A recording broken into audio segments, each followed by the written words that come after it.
Hello दोस्तों, स्वागत है टॉपिक वाइज स्टैटिक जीके की इस सीरीज़ में, जिसमें हमारा आज का टॉपिक है UNESCO world heritage sites in India.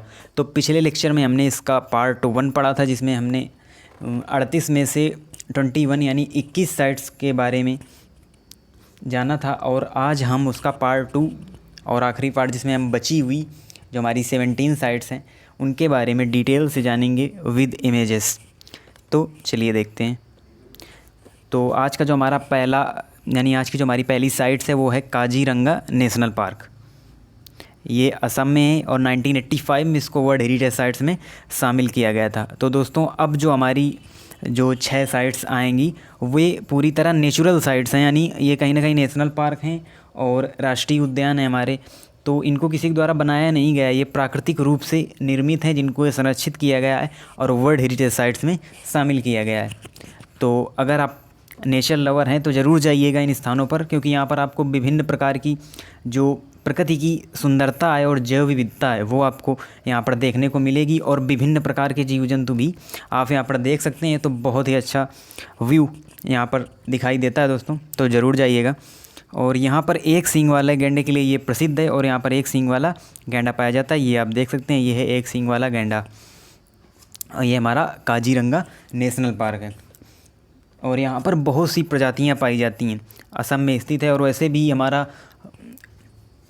उत्तर पूर्व भारत बहुत ही ज़्यादा सुंदरता से भरा हुआ है, क्योंकि ये हिमालयन वाला एरिया होता है, तो काफ़ी ज़्यादा सुंदरता और जैव विविधता यहाँ पर देखने को मिलती है। चलिए बढ़ते हैं। अगला है हमारा मानस वाइल्ड लाइफ सेंचुरी। ये भी दोस्तों असम में स्थित है। 1985 में इसको शामिल किया गया था वर्ल्ड हेरिटेज साइट्स में, और ये बाघ और हाथी के लिए आरक्षित है जीवमंडल है, और इसके बीच से मानस नदी गुजरती है। उसी के नाम पर इसका नाम मानस वाइल्ड लाइफ सेंचुरी रखा गया है। यहाँ पर भी आपको बहुत सारी प्रजातियाँ जीव जंतुओं की देखने को मिलेगी, और बहुत सारी जैव विविधता यहाँ भी आपको देखने को मिलेगी। दोस्तों, पहले इन राष्ट्रीय उद्यानों में या वाइल्ड लाइफ सेंचुरी में किसी का हक नहीं हुआ करता था, यानी भारत सरकार के पहले कब्जे में नहीं आया करते थे। तो यहाँ पर बहुत सारे शिकारी अपने लालच के लिए जीव जंतुओं की हत्या कर दिया करते थे, इसलिए इंदिरा गांधी सरकार से इनको संरक्षित किया जाने लगा। तो काफ़ी फ़ायदा हुआ और जीव जंतुओं को अब बचाया जाने लगा है, क्योंकि ये सरकार के अंडर में आ गए हैं कहीं ना कहीं राष्ट्रीय उद्यान और वाइल्ड लाइफ सेंचुरी। तो इसलिए हमारी संरक्षित है जो जैव विविधता है प्रकृति की। तो चलिए देखते हैं अगली साइट। ये देखिएगा दोस्तों, ये वहीं की है, मानस लाइफ वाइल्ड लाइफ सेंचुरी की ये फ़ोटो है। ये आपको बाघ दिखाई दे रहा है। और चलते हैं अगली साइड की ओर, जो कि है केवलादेव पक्षी अभ्यारण्य। ये दोस्तों भरतपुर राजस्थान में स्थित है। 1985 में इसको शामिल किया गया था, और यहाँ पर आपको लगभग 356 प्रकार की केवल चिड़ियों की आपको प्रजातियाँ देखने को मिल जाएगी, यानी पक्षियों की रिलेटेड 356 प्रजातियाँ आपको मिलेंगी यहाँ पर। ये टोटली पक्षी अभ्यारण्य ही है, यानी यहाँ पर अगर आप पक्षियों को बहुत ज़्यादा देखना पसंद करते हैं तो यहाँ ज़रूर जाइएगा। राजस्थान के भरतपुर में स्थित है ये पक्षी अभ्यारण्य। और यहाँ पर शिकार को रोकने के लिए, क्योंकि बहुत से शिकारी चिड़ियों की हत्या कर दिया करते थे, तो इसलिए इसको रोकने के लिए सरकार ने यहाँ पर 2 मीटर ऊंची दीवार बना रखी है इस पक्षी अभ्यारण्य के आसपास। तो यहाँ पर जो साइबेरिया यानी विदेश से भी पक्षी यहाँ पर आते हैं। फरवरी माह में साइबेरिया से भी पक्षी इस पक्षी अभ्यारण्य में आते हैं। तो यहाँ पर बहुत सी आपकी विभिन्न प्रकार की प्रजातियाँ आपको देखने को मिल जाएंगी यहाँ पर पक्षियों की। अभी हम आपको इमेज भी दिखा रहे हैं, देखिए दोस्तों कितना खूबसूरत व्यू है यहाँ का केवलादेव नेशनल पार्क का। ये देख सकते हैं आप, ये तो सभी जगह पाए जाते हैं वैसे भी। और ये देखिए विभिन्न पक्षियों की प्रजातियाँ आपको देखने मिलेगी। और ये देखिए दोस्तों कितना अच्छा, कितना सुंदर व्यू है यहाँ का। तो बहुत ही सुंदर जगह है, और नेचर से रिलेटेड बहुत ही ज़्यादा सुंदरता यहाँ पर है, तो ज़रूर देखिए। चलिए बढ़ते हैं अगली साइड की ओर, जो कि है सुंदरवन राष्ट्रीय उद्यान। ये दोस्तों पश्चिम बंगाल में स्थित है। 1987 में इसको शामिल किया गया था, और ये गंगा ब्रह्मपुत्र के डेल्टा पर स्थित है ये सुंदरवन। और यहाँ पर मैंग्रोव वन भी पाए जाते हैं, और ये एक प्रकार से हॉट स्पॉट है। हॉट स्पॉट उसको कहते हैं जहाँ पर विभिन्न प्रकार की जैव विविधता देखने को मिलती है, और बाघ संरक्षित क्षेत्र भी। यहाँ पर रॉयल बंगाल टाइगर पाया जाता है इसी सुंदरवन राष्ट्रीय उद्यान में, और ये बायोस्फीयर रिजर्व भी है। तो ये देख सकते हैं आप, ये सुंदर सी फ़ोटो है सुंदरवन राष्ट्रीय उद्यान की। और ये देख सकते हैं बाघ महोदय को, ये बैठे हुए हैं। तो ये वहीं सुंदरवन राष्ट्रीय उद्यान में पाए जाते हैं। चलिए बढ़ते हैं अगली साइड की ओर। अगली हमारी नंदा देवी राष्ट्रीय उद्यान। 1988 में इसको शामिल किया गया था। ये उत्तराखंड में है, उत्तर भारत का विशालतम उद्यान है और यहाँ पर भी आपको विभिन्न प्रकार की जैव विविधता और बहुत ही खूबसूरत चोटियाँ, पहाड़ी एरिया है चूँकि ये, तो बहुत ही खूबसूरत जैव विविधता यहाँ पर आपको देखने को मिलेगी। बहुत अच्छा स्थान है दोस्तों, ज़रूर जाइएगा। ऐसी चीज़ें जो नेचर से रिलेटेड होती हैं हमको देखने में काफ़ी अच्छी भी लगती हैं और हमको जाना भी चाहिए। ये देखिए दोस्तों कितना अच्छा व्यू, ये देख सकते हैं हिमालयन रेंज को, बहुत ही अच्छा। ये सनराइज़ का समय है तो कितनी सुंदर प्रतीत हो रही है। चलिए बढ़ते हैं अगली साइड की ओर, जो कि है great Himalayan park. Great Himalayan park, ये आप देख सकते हैं 2014 में इसको शामिल किया गया था। ये हिमाचल के कुल्लू है, कुल्लू मनाली एक टूरिस्ट प्लेस भी है, यानी हिल स्टेशन भी है कुल्लू मनाली, तो घूमने लायक जगह वैसे भी है। और यहाँ पर ये यूनेस्को वर्ल्ड हेरिटेज साइट्स में शामिल है ग्रेट हिमालयन पार्क। ये जैव विविधता के लिए प्रसिद्ध है। यहाँ पर आपको देखने को मिल जाएगा स्नो लेपर्ड यानी हिम तेंदुआ और बहुत सारी प्रजातियाँ आपको जीव जंतुओं की यहाँ पर देखने को मिलेगी और बहुत ही खूबसूरत जगह है। ये देख सकते हैं दोस्तों, ये है हिमालयन ग्रेट हिमालयन पार्क। बहुत ही सुंदर व्यू, हरियाली ही हरियाली चारों तरफ आपको देखने को मिलेगी, पहाड़ों में हरियाली ही हरियाली। चलिए देखते हैं, ये है भाई साहब स्नो लेपर्ड यानी हिम तेंदुआ। ये देख सकते हैं बहुत ही खूबसूरत लगते हैं देखने में और पहाड़ों में रहते हैं, बर्फ़ में रहते हैं, तो जाहिर सी बात है गोरे ही होंगे। तो यही हैं हमारे स्नो लेपर्ड। चलिए बढ़ते हैं अगली साइड की ओर। अगली हमारी कंचनजंगा नेशनल पार्क, इसको 2016 में शामिल किया गया था। ये है सिक्किम में। यहाँ भी दोस्तों बहुत ही ज़्यादा खूबसूरती है, बहुत ही ज़्यादा हरियाली है, क्योंकि सिक्किम वाला एरिया ये उत्तर पूर्व यानी नॉर्थ ईस्ट एरिया है। वहाँ पर बहुत ही ज़्यादा हिल स्टेशन है और बहुत ही प्रकृति की जो सुंदरता है वो देखने को मिलती है। और यहाँ पर स्नो कवर्ड माउंटेन्स पाए जाते हैं और रेड पांडा, अभी हम आपको इमेज दिखाएंगे, रेड पांडा भी यहीं पाया जाता है कंचनजंगा नेशनल पार्क में। ये देखिए दोस्तों कितना अच्छा ब्रिज बना हुआ है, कितनी अच्छी सुंदरता फ़ोटो है। और ये देखिए स्नो कवर्ड माउंटेन्स आप देख सकते हैं, बहुत ही अच्छा व्यू। और ये हमारा रेड पांडा, देखिए कितना खूबसूरत लग रहा है रेड पांडा। ये भी कंचनजंगा नेशनल पार्क में ही पाया जाता है। आगे हमारे, तो ये थी हमारी 6 जो कि नेचर से रिलेटेड साइट्स थी, तो उनके बारे में हमने देखा। अब आगे हम देखेंगे कुछ और मोनूमेंट्स जो हमारे हैं। तो चंपानेर पावागढ़ आर्कियोलॉजिकल पार्क है। ये कहाँ है? गुजरात के पंचमहल में है, गुजरात के पंचमहल में स्थित है।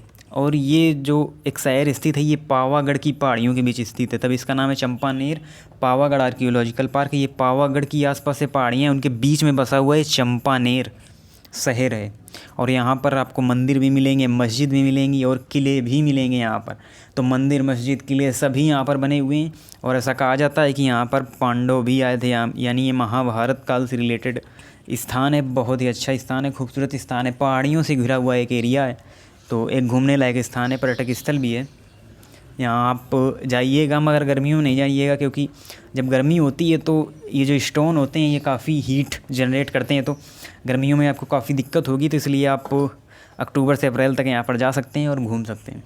चलिए बढ़ते हैं अपनी अगली साइट्स की ओर। और पहले, इससे पहले हम आपको दिखा दें, ये देखिए चंपानेर पावागढ़ आर्कियोलॉजिकल पार्क की ये फ़ोटो है। अब आगे बढ़ते हैं, हम आगे आता है हमारा शिवाजी, छत्रपति शिवाजी टर्मिनस। ये दोस्तों 2004 में इसको शामिल किया गया वर्ल्ड हेरिटेज साइट्स में। ये मुंबई में स्थित है, यानी मुंबई का एक स्टेशन है, उसी का नाम है छत्रपति शिवाजी टर्मिनस। पहले इसका नाम हुआ करता था विक्टोरिया टर्मिनस, क्योंकि ये जो बना हुआ है आप देख सकते हैं विक्टोरियन गॉथिक शैली का बना हुआ है, और अंग्रेज़ों के ज़माने का, अंग्रेज़ों ने ही बनवाया था, तभी उनकी वो शैली हुआ करती थी विक्टोरियन गॉथिक शैली, तो उसी से ये बना हुआ है। और 1996 में शिवसेना, जो कि मुंबई की एक पार्टी, तो शिवसेना की मांग पर इसका नाम बदलकर छत्रपति शिवाजी के नाम पर रख दिया गया, तो छत्रपति शिवाजी टर्मिनस। चलिए देखते हैं अगली साइट को। अगली हमारी the Victorian and art deco, 2018 में शामिल किया गया है। ये द विक्टोरियन एवं आर्ट डेको ये शैलियाँ हैं बिल्डिंग्स निर्माण की, तो इनको शामिल किया गया वर्ल्ड हेरिटेज साइट्स में 2018 में। ये मुंबई में 125 से अधिक इमारतें एक ही शैली में, यानी जो इमारतें बनी हुई हैं विक्टोरियन गॉथिक शैली और आर्ट डेको शैली, 2 शैलियाँ हैं। तो ये जो आप देख सकते हैं ये टावर है, ये बना हुआ है आर्ट डेको शैली का। ओवल मैदान है जो मुंबई में जिस पर क्रिकेट होता है, उसके आसपास की जो बिल्डिंगें हैं वो आर्ट डेको शैली की बनी हुई हैं।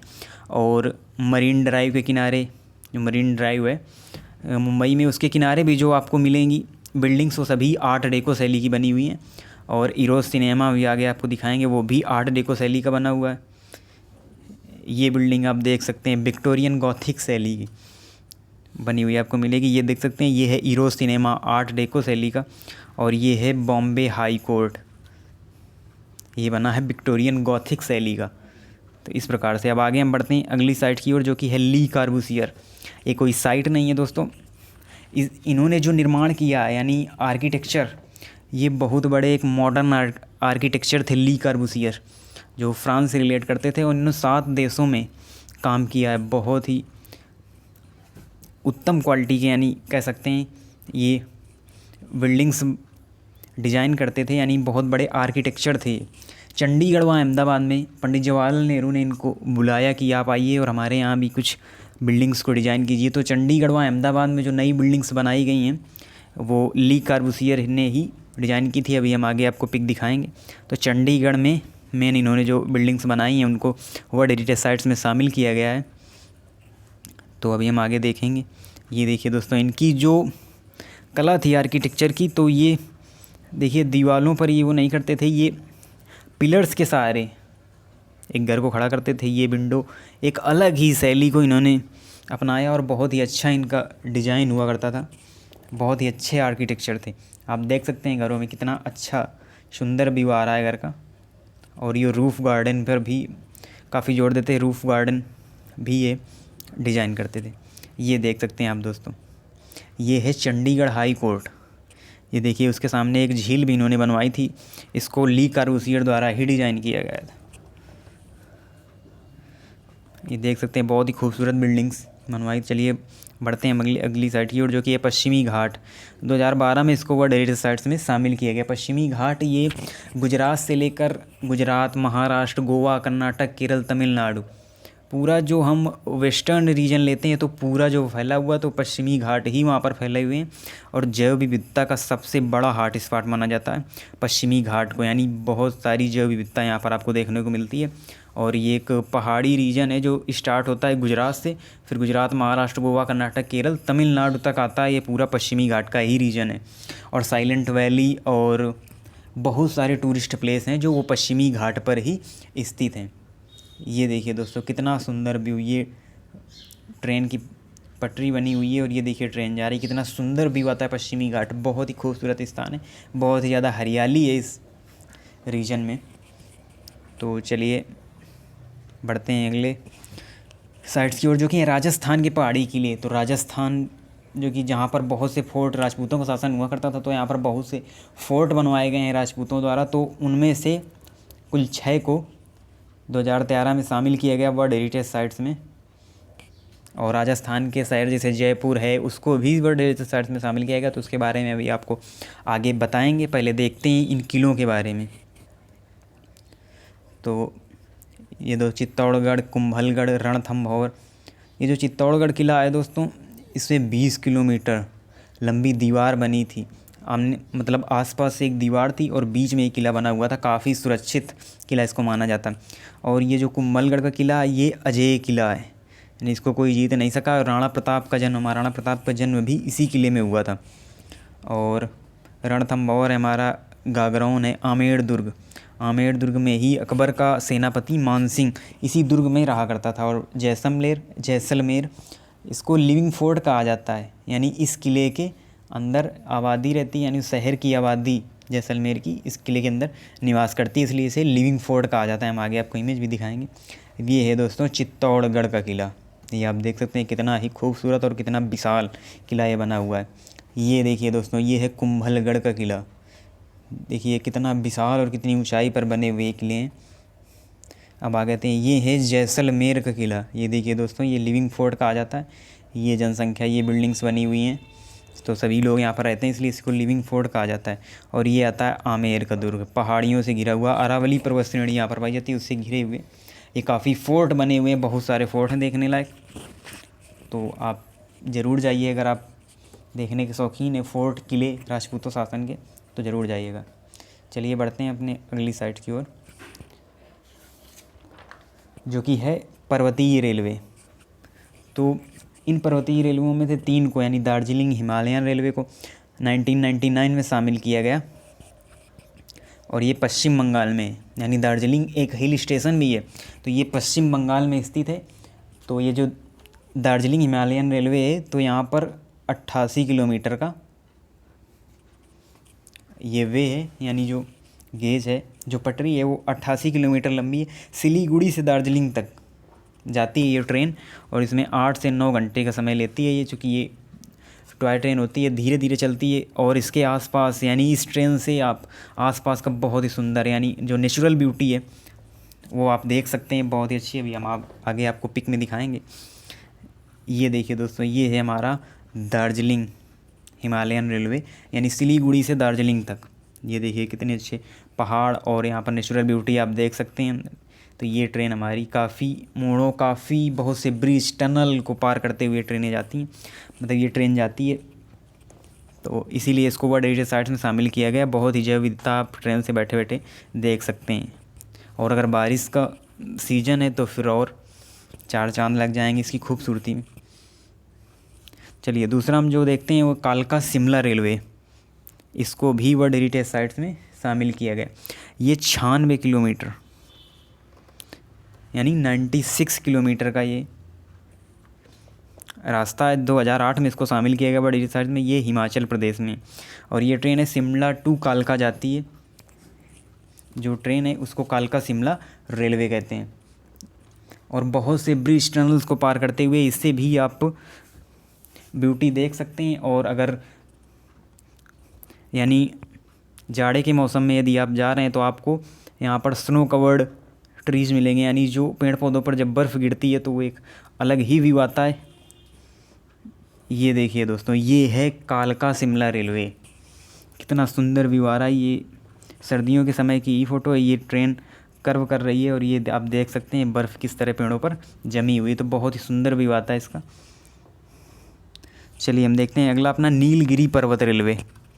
2005 में इसको शामिल किया गया वर्ल्ड हेरिटेज साइट्स में। तमिलनाडु के ऊटी में है।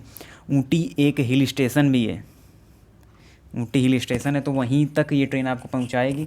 मेट्टुपालयम से ऊटी तक जाती है, और 46 किलोमीटर का इसका पूरा वे है इस रेलवे का, 46 किलोमीटर, और ऊटी तक जाती है ट्रेन। इससे भी आप बहुत सारी नेचुरल ब्यूटी देख सकते हैं, और बहुत से ब्रिज, टनल इस वे पर भी आपको मिलेंगे। ये देख सकते हैं आप, ये है नीलगिरी रेलवे। ये देख सकते हैं कितना अच्छा ब्रिज बनाया गया है, और ये आप देख सकते हैं टनल, क्योंकि पहाड़ों में रेलवे लाइन बिछाना बहुत ही कठिन होता है, इसलिए पहाड़ों को काट कर वहाँ पर एक सुरंग बनाई जाती है, यानी टनल बनाई जाती है। फिर ये देखिए कर्व करती हुई, कितना खूबसूरत व्यू आ रहा है इस ट्रेन का, तो ज़रूर आप यहाँ पर जाइएगा। चलिए हम बढ़ते हैं अपने अगली साइड की, और अगली हमारी जयपुर सिटी। तो 2019 में इसको भी शामिल किया गया लेटेस्ट में। सवाई मान सिंह द्वितीय द्वारा ये शहर बसाया गया था। तो पूरी की पूरी सिटी को, क्योंकि इसको पिंक सिटी भी कहा जाता है, पिंक सिटी, और भारत का पेरिस भी इसको कहा जाता है, तो पूरे शहर को यूनेस्को ने वर्ल्ड हेरिटेज साइट्स में शामिल कर दिया। और ये 3 ओर से अरावली पर्वतमाला आ चुकी है यहाँ पर, तो 3 ओर से अरावली पर्वत से ये घिरा हुआ है। तो बहुत ही खूबसूरत शहर है, और पिंक सिटी है, और राजपूतों के द्वारा बसाया गया ये शहर है, बहुत ही खूबसूरत। चलिए देखते हैं। ये देखिए जयपुर दोस्तों, रेगिस्तानी एरिया है, बहुत ही सुंदर। बहुत सारे किले आपको देखने को मिल जाएंगे, हमने पढ़ा अभी पीछे बहुत सारे किलों के बारे में, तो वो सभी आपको यहीं पर देखने को मिलेंगे। अब बढ़ते हैं अपने अगले, अहमदाबाद शहर। गुजरात के अहमदाबाद शहर को भी वर्ल्ड हेरिटेज साइट्स में शामिल किया गया 2017 में। अहमद शाह प्रथम द्वारा बसाया गया ये शहर है, जो कि एक मुस्लिम शासक थे। साबरमती नदी के तट पर बसा हुआ ये शहर है, और यहाँ पर बहुत सारी आपको देखने योग्य चीज़ें मिल जाएंगी, जैसे भद्रा फोर्ट है, और झूलती मीनार भी यहीं पर स्थित है। झूलती मीनार तो काफ़ी अच्छा शहर है, और अब तो काफ़ी और डेवलप हो गया है, जब से कई सारे प्रोजेक्ट वहाँ पर शुरू हुए। ये आप देख सकते हैं, एक नाइट का व्यू है अहमदाबाद सिटी का, तो बहुत ही खूबसूरत शहर है दोस्तों, इसीलिए इसको वर्ल्ड हेरिटेज साइट्स में शामिल किया गया है। हम बढ़ते हैं अपने अगली साइट की ओर और अंतिम साइट की ओर, जो कि है जंतर मंतर। वैसे दोस्तों आपको काफ़ी कन्फ्यूजन होगा जंतर मंतर को लेकर, तो हम आपको बता दें कि जंतर मंतर कुल 5 जगह पर है। जयपुर, दिल्ली में भी जंतर मंतर है, वाराणसी में भी जंतर मंतर है, और उज्जैन में और मथुरा में भी। इन 5 जगहों पर जंतर मंतर हैं। तो 2018 में इसको वर्ल्ड हेरिटेज साइट्स में शामिल किया गया था। ये जयपुर वाला जंतर मंतर है जिसको वर्ल्ड हेरिटेज साइट्स में शामिल किया गया था, आपको याद रखना है। और अभी हमने आपको बता दिया कि ये 5 जगह पर और है। और सवाई जयसिंह द्वारा बसाया गया, मतलब बनवाया गया जंतर मंतर साइट्स है। और यहाँ पर खगोलीय वेधशाला है, खगोलीय वेधशाला यहाँ पर है। अभी हम आपको पिक दिखा रहे हैं, ये देखिए यहाँ पर कई सारे ग्रहों की जो गति है उनका मापन किया जाता है, और एक समय घड़ी भी है इस प्रकार की कुछ, ये देख सकते हैं। ये यंत्र है जो कहीं ना कहीं ग्रह से रिलेटेड है और समय से रिलेटेड है। यहाँ पर एक वेधशाला है इसी जंतर मंतर पर। तो दोस्तों इस प्रकार से हमारा ये लेक्चर जो UNESCO world heritage sites in India का जो हमारा लेक्चर था, तो ये उसका दूसरा और अंतिम पार्ट था। तो इस प्रकार से हमने पूरी 38 साइट्स को कवर किया इसमें, और विद इमेजेस और डिटेल से जाना उनके बारे में। तो ये लेक्चर हमारा यहीं पर ख़त्म होता है, और आप इसी तरह जुड़े रहिए हमारी सीरीज़ के साथ और देखते रहिए। अगला लेक्चर लेकर हम जल्दी आएंगे किसी नए टॉपिक पर, तो ऐसे ही पढ़ते रहिए। धन्यवाद।